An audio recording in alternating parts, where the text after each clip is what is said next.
Hello friends, आज मैं आप लोगों के लिए लेकर के आई हूँ इन दोनों हीटर्स का रिव्यू। तो आपका एक ट्रेडिशनल टाइप का वैक्स हीटर है और दूसरा आपका रोल ऑन वैक्स हीटर है।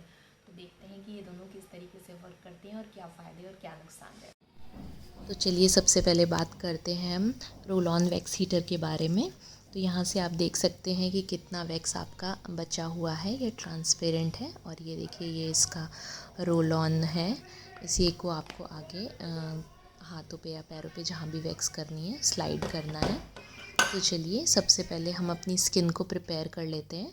अगर थोड़ा बहुत भी मॉइस्चर आपके हाथ में है, अगर आपको ऐसा लग रहा है जैसे मुझे लग रहा था, तो मैंने ऑर्डिनरी टेल्कम पाउडर लगा लिया है, हल्का सा उसका मसाज दे दिया है। और उसके बाद अब मैं जा रही हूँ ये रोल ऑन वैक्स हीटर की हेल्प से वैक्स अप्लाई करने। तो अप्लाई करना तो बहुत इजी है, हल्का सा प्रेस करके और इसको अप्लाई कर लेना है। तो अगर ये अच्छे से गर्म है तो बहुत इजीली स्लाइड हो जाएगा। इसीलिए मैं कह रही हूँ 30 मिनट्स 45 मिनट्स जो कि इस पर मेंशन है उससे नहीं होगा। मैंने इसको सवा घंटे करीब या 1.5 घंटे किया है, तो ये अच्छे से क्लीन हुआ है। और स्ट्रिप खींची है मैंने, तो वहाँ से थोड़ा सा रब कर दें अगर 2-4-5 सेकंड, तो आप देख सकते हैं इसके ऊपर मेरे हेयर्स आ गए हैं। तो ये अच्छे से क्लीन कर गया है। और देखिए ये पूरी तरीके से यहाँ के मेरे हेयर्स क्लीन हो गए हैं। तो ये देखिए जहाँ क्लीन वाला एरिया है और दूसरा मैंने अभी आपको दिखाया था। तो बहुत अच्छा रिज़ल्ट इसका रहा है। अब मैंने दोनों हाथ पे वैक्स कर लिया है, आप देख सकते हैं। और आप देखिए चिप चिप कर रहा है। मैंने हल्का सा इसको ना पानी के साथ वॉश करने की कोशिश की, पर ये क्लीन ही नहीं हो रहा है। तो ये पानी के साथ तो नहीं छूटता है जो ये रोल ऑन वैक्स हीटर में है। तो सबसे पहले मैं मॉइस्चराइज़र अप्लाई करने जा रही हूँ। तो देखते हैं इससे वर्क करता है, छूटता है कि नहीं छूटता है। हाँ, मैं एक चीज़ और आपको बता दूं कि जो आपका रीका वैक्स है जो अभी मैं यूज़ कर रही हूँ रोल ऑन वैक्स हीटर के अंदर, तो वो नहीं आपका पानी से क्लीन होगा। अगर ऑर्डिनरी वैक्स है आपका कार्ट्रिज के अंदर तो वो पानी से क्लीन हो जाएगा। पर अगर आप रीका वैक्स यूज़ कर रहे हो तो पानी से एकदम से आप क्लीन करो तो वो नहीं जाएगा, जगह जगह इसका चिप चिप चिप चिप करता रहेगा। तो मैं सबसे पहले मॉइस्चराइज़र लगाया, बॉडी लोशन, उससे करने की कोशिश कर रही हूँ। पर देखिए मैं अच्छे से मसाज कर रही हूँ, ये क्लीन नहीं हो रहा है। ये जस्ट मैं आपको दिखाने के लिए कर रही हूँ कि क्या मॉइस्चराइज़र से तो बिल्कुल काम नहीं किया। तो अब हम इसको साफ़ करने के लिए यूज़ करने जा रहे हैं जैतून का तेल, ऑलिव ऑयल। तो मेरे पास फिगारो का रखा हुआ था, आप कोई सा भी यूज़ कर सकते हैं। इवन आप कोकोनट ऑयल भी यूज़ कर सकते हैं।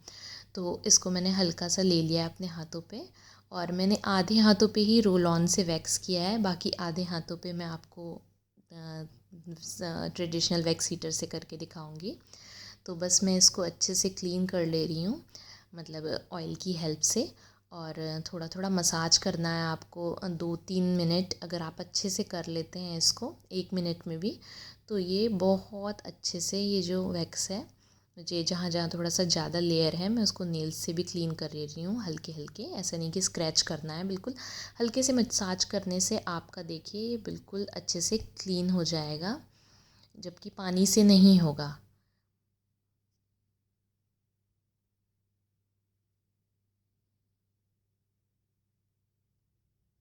तो मेरा मसाज अच्छे से लगभग कंप्लीट हो गया है। और अगर अब मैं इसको देखती हूँ कि क्या ये चिप चिप कर रहा है, तो ये नहीं, बिल्कुल भी चिप चिप नहीं कर रहा है। मतलब मुझे लगता है कि 90% ये क्लीन हो गया है अच्छे से। अब बिल्कुल चिपचिपाहट नहीं हो रही है। तो इसके बाद आप पानी से धो सकते हैं। तो मैंने तो इसके साथ गई हूँ, तो मुझे जैतून का रिज़ल्ट अच्छा लगा है इसको क्लीन करने के लिए। तो अब हम बात करते हैं ट्रेडिशनल वैक्स हीटर से कैसे वैक्स करेंगे। तो मेरे पास ये वैक्स हीटर है। इन जो भी चीज़ें मैं इसमें यूज़ कर रही हूँ सबका लिंक मैं डिस्क्रिप्शन में दे दूँगी। यहाँ पे मैं चॉकलेट वैक्स यूज़ करने जा रही हूँ डिटैन की। तो अब देख लीजिए इसका टेक्सचर कुछ ऐसा है, मैंने अभी गर्म नहीं किया है। और इसमें मैंने नाइफ़ डाल दिया है स्टील वाला, जो कि वैक्स के लिए डेडिकेटेड होता है। तो बस अब हम इसको as it is wax heater में डाल देंगे, क्योंकि अगर हम इसके अंदर से इसको निकाल के डालते हैं ना तो बहुत काम बढ़ जाता है। चिप चिप चिक चिक क्लीन करो वैक्स हीटर को, क्योंकि ऐसे तो रख नहीं सकते, चींटियाँ लग जाती हैं। तो मैंने तो डायरेक्टली रख दिया है। तो टिन कैन का ये फ़ायदा है। तो देखिए मैंने ये जो नीचे आधे हाथों में तो रोल ऑन वैक्स हीटर से किया था, ऊपर के आधे हाथ मैंने दोनों हाथ में छोड़ दिए थे, जो कि मैं ट्रेडिशनल वैक्स हीटर की हेल्प से ये जो सिंपल वैक्स होती है वो करने जा रही हूँ। तो बस मैं गरम मैंने अच्छे से कर लिया है, जल्दी मेल्ट हो गया है ये, और बस मैं नाइफ़ की हेल्प से इसको अप्लाई कर रही हूँ। तो अप्लाई करना तो इसको बहुत इजी है, और चॉकलेट वैक्स तो बहुत इजीली अप्लाई हो जाता है। देखिए एकदम, अगर अच्छे से मेल्ट आपने कर रखा है अराउंड 30 मिनट्स, अगर आप पहली बार यूज़ कर रहे हैं तो आपको 30 मिनट्स तो एटलीस्ट करना पड़ेगा, सॉरी एटलीस्ट। अभी मैंने आपको दिखाया कि टिश्यू पेपर से पूरा वो हो चुका था, क्योंकि मैं दूसरा हाथ कर चुकी हूँ। तो पूरा इसके साथ ये है कि चिप चिप झिक झिक बहुत ज़्यादा हो जाती है। अगर आप role on wax heater use करते हो तो बिल्कुल आपका हाथ नहीं गंदा होगा, बस आपको स्लाइड करना है और क्लीन करना है। लेकिन अगर आप ट्रेडिशनल वैक्स हीटर के साथ करते हो तो हाँ, आप अगर कंपेयर करो तो क्लीनिंग हेयर जो आपके निकल रहे हैं वो इससे ज़्यादा अच्छे होंगे as compare to roll on wax heater. लेकिन उसमें चिप चिप वगैरह इसमें बहुत ज़्यादा होगी, और टाइम वेस्ट भी आपका इसमें ज़्यादा होता है कंपैरेटिवली अगर आप खुद से कर रहे हो। अगर आप पार्लर से कर रहे हो तो वो लोग तो अच्छा ही करते हैं, तो इससे भी रिज़ल्ट सेम है लगभग। तो लास्ट में अगर हम कंपैरेटिव स्टडी करते हैं कि वैक्स हीटर जो ट्रेडिशनल टाइप का है रोल ऑन वैक्स हीटर से कैसे अलग है, तो अगर हम ट्रेडिशनल टाइप के वैक्स हीटर की बात करते हैं तो एक तो ये जल्दी मेल्ट हो जाता है, इसके अंदर कम टाइम लगता है, तो बिजली की बचत होती है।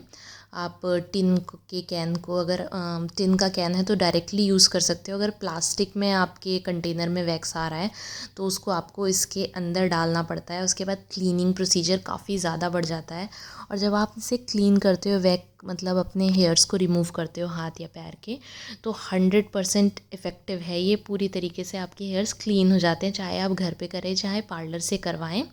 पर आपका जो नाइफ़ है और हाथ है वो काफ़ी ज़्यादा चिपचिपे हो जाते हैं, और काफ़ी टाइम कंज्यूमिंग प्रोसेस है as compare to roll on wax heater. अगर आप बाहर से कराते हैं तो आप जल्दी कर लेंगे, पर अगर आप खुद से कर रहे हैं तो ऑब्वियसली इसमें टाइम ज़्यादा लगेगा। Now comes to roll on wax heater. तो अगर हम रोल ऑन वैक्स हीटर की बात करते हैं तो ये गर्म होने में तो टाइम लगाता है, कहते हैं कि 40 मिनट्स में ये अच्छे से गर्म हो जाता है, पर नहीं, ये 1.5 घंटा करीब लगता है, अच्छे से मेल्ट हो जाता है। अगर रीका वैक्स है तो थोड़ा ज़्यादा टाइम लगेगा, अगर नॉर्मल वैक्स वाला कार्ट्रिज है तो थोड़ा सा कंपैरेटिवली 1 आवर में ये हो जाएगा। और इसको अप्लाई करना बहुत ईजी है, ईज़िली स्लाइड हो जाता है, ऐसा कुछ नहीं है। कुछ लोग कहते हैं कि बाल खींच रहे हैं इससे, तो ऐसा कुछ भी नहीं है, बहुत ईजीली अगर गर्म अच्छे से है तो अच्छे से स्लाइड हो जाएगा। और जब आप इसे रिमूव करोगे, स्ट्रिप्स को खींचोगे, तो ये कुछ मतलब क्या है कि 80% 85% तक आपको ये हेयर्स को रिमूव करेगा। कुछ बाल बीच बीच में इसके छूट जाते हैं, तो जो कि वो मुझे अच्छा नहीं लगता। पर हाँ, हाथ आपके बिल्कुल गंदे नहीं होते हैं, बिल्कुल एकदम फ्रेश, जैसे लगेगा कि अभी आपने वैक्स किया ही नहीं है, और उस तरीके से निकलता है। पर हाँ, रीका वैक्स के साथ एक इशू ये भी है कि वो पानी से नहीं धुलता है, नॉर्मल वैक्स जैसे धुल जाती हैं। तो रीका वैक्स अगर आप कार्ट्रिज में यूज़ करो या वैक्स हीटर के अंदर, तो बस आपको ये ध्यान देना है कि उसको ऑलिव ऑयल या कोकोनट ऑयल से आपको क्लीन करके फिर वॉश करना है, तो उसमें चिपचिपाहट नहीं होगी। तो मेरे हिसाब से तो मैंने इसको डिस्क्राइब कर दिया है। तो अब मिलते हैं अपने नेक्स्ट वीडियो में, तब तक के लिए बाय बाय।